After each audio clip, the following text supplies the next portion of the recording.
ಶ್ರೀ ಗುರುಭ್ಯೋ ನಮಃ. ರಾಘವೇಂದ್ರ ಸ್ವಾಮಿಗಳವರು ಪವಾಡವನ್ನು ಮಾಡುವುದು ಪ್ರಚಾರಕ್ಕಾಗಿ ಅಲ್ಲ.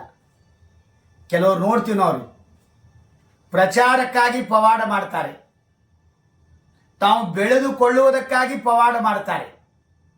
ರಾಯರು 64 ವಿದ್ಯೆಗಳನ್ನು ಕಲಿತರು, ಎಲ್ಲೂ ಕೂಡ ಅಹಂಕಾರದಿಂದ ನಾನು ಕಲ್ತಿದ್ದೇನೆ ಅಂತ ಹೇಳಿಲ್ಲ. ಪವಾಡಗಳನ್ನು ಆಪತ್ಕಾಲದಲ್ಲಿ ಹರಿಯ ಅನುಗ್ರಹಕ್ಕಾಗಿ ಮಾಡ್ತಾ ಇದ್ರು, ಪ್ರಚಾರಕ್ಕಾಗಿ ಅಲ್ಲ. ಒಂದು ದಿವಸ ಹುಬ್ಬಳ್ಳಿ ಹತ್ರ ಸವನೂರಿಗೆ ಬರ್ತಾ ಇದ್ದಾರೆ ರಾಯರು. ಪಲ್ಲಕ್ಕಿಯಲ್ಲಿ ರಾಯರಿದ್ದಾರೆ. ಸೇವಕರು ಆ ಪಲ್ಲಕ್ಕಿಯನ್ನು ಹಿಡಿದುಕೊಂಡು ಬರ್ತಾ ಇರಬೇಕಾದ್ರೆ ದಾರಿಯ ಮಧ್ಯದಲ್ಲಿ ಒಂದು ಮಣ್ಣಿನ ಗುಡ್ಡಿತ್ರಿ, ಸಣ್ಣದು. ಆಯಾಸ ಆಗ್ಯದಂತ ಹೇಳಿ ಆ ಮಣ್ಣಿನ ಗುಡ್ಡದ ಸೇವಕರು ಆ ಪಲ್ಲಕ್ಕಿಯನ್ನು ಇಟ್ಟರು. ಕೆಲವರು ನೋಡಿದರು, ಬಂದು ನೋಡ್ತಾರೆ, ಇದು ಮಣ್ಣಿನ ಗುಡ್ಡ ಅಲ್ಲ, ನವಾಬನ ಮಗ ತೀರಿಕೊಂಡಿದ್ದಾನೆ, ಅವನ ಸಮಾಧಿ ಇದು. ಸಮಾಧಿಯ ಮೇಲೆ ಪಲ್ಲಕ್ಕಿ ಇಟ್ಟಿದ್ದೀರಿ, ನೀವು ಅಪವಿತ್ರರಾಗಿದ್ದೀರಿ, ರಾಯರು ಅಪವಿತ್ರರಾಗಿದ್ದಾರೆ, ಮೈಲಿಗೆಯಾಗಿದೆ ಅಂತ ಹೇಳಿಕ್ಕೆ ಶುರು ಮಾಡಿಬಿಟ್ರು. ಅದಕ್ಕೆ ರಾಯರು ಹೊರಗೆ ಬಂದು ನೋಡ್ರಿ, ಎಲ್ಲರಿಗೂ ಹೇಳ್ತಾ ಇದ್ದಾರೆ ಏನಂತ ನೋಡ್ರಿ, ಇದು ಮೈಲಿಗೆನೇ ಅಲ್ಲ ಅಂತಂದ್ರೆ ಅವರು. ಯಾಕಂದ್ರೆ ಮಗು ಅದು ಸಮಾಧಿನೇ ಅಲ್ಲ, ಆ ಮಗು ಸತ್ಯ ಇಲ್ಲ, ಬದುಕೇದ. ಆಗ ಹೊರಗೆ ಬಂದು ರಾಯರು ಹೇಳಿದಾಗ ಸೇವಕರು ನವಾಬನಿಗೆ ಸುದ್ದಿ ತಿಳಿಸ್ತಾರೆ.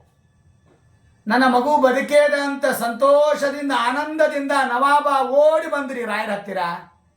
ರಾಯರ ಪಾದಕ್ಕೆ ಶರಣ ಬರ್ತಾ ಇದ್ದಾನೆ, ಪ್ರಾರ್ಥನೆ ಮಾಡಿಕೊಳ್ತಾ ಇದ್ದಾನೆ. ಆಗ ರಾಯರು ಆಜ್ಞಾ ಮಾಡಿದ್ರು, ಹಡ್ರಿ ಅಂತ. ಆ ಮಣ್ಣು ತೆಗೆದು ಒಳಗಿರುವ ಮಗುವನ್ನ ತೆಗೆದು ತಮ್ಮ ಧ್ಯಾನ ಶ್ಲೋಕವನ್ನ ಹೇಳಿ, ಸಹಸ್ರಾದಿತ್ಯ ಸಂಕಾಶಂ ಸರ್ವರೋಗ ನಿವಾರಣಂ, ಆ ಧನ್ವಂತರಿಯ ಮಂತ್ರವನ್ನ ಹೇಳ್ತಾ, ಚಂದ್ರೋಗ ಕಾಂತಿ ಮಮೃತೋರು ಕರೈರ್ಜಗಂತಿ ಧ್ಯಾನ ಶ್ಲೋಕವನ್ನ ಹೇಳ್ತಾ ತಮ್ಮ ತೀರ್ಥವನ್ನ ಆ ಮಗುಗೆ ಪ್ರೋಕ್ಷಣೆ ಮಾಡಿದ್ರ ಸತ್ತ ಮಗು ಎಚ್ಚರಾಗಿ ಎದ್ದು ಕೂಡ್ತಾದರಿ. ಸಂತೋಷ ನವಾಬನಿಗೆ. ಆಗ ನವಾಬ ನನ್ನ ಮಗುವನ್ನು ಬದುಕಿಸಿದಂಥ ರಾಯರ ಮಠಕ್ಕೆ ರಾಘವೇಂದ್ರ ಸ್ವಾಮಿಗಳವರಿಗೆ ಒಂದು ಗ್ರಾಮವನ್ನೇ ಕೊಡುತ್ತೇನೆ ಅಂತ ಬರೆದು ಕೊಡ್ತಾ ಇದ್ದಾನೆ. ಅದಕ್ಕಾಗಿ ರಾಯರು ನಾವುಗಳು ಕೂಡ ಸಂಸಾರದಲ್ಲಿ ಇದ್ರೂ ಕೂಡ ಇಲ್ಲದಂಗಾಗಿದೆ. ಆ ರಾಯರ ಅನುಗ್ರಹ ಆಗಬೇಕಾಗಿದೆ. ಸಂಸಾರದ ಜಂಜಾಟದೊಳಗೆ ನಾವು ಒದ್ದಾಡ್ತಾ ಇದ್ದೇವೆ, ಕೆಸರಿನೊಳಗೆ.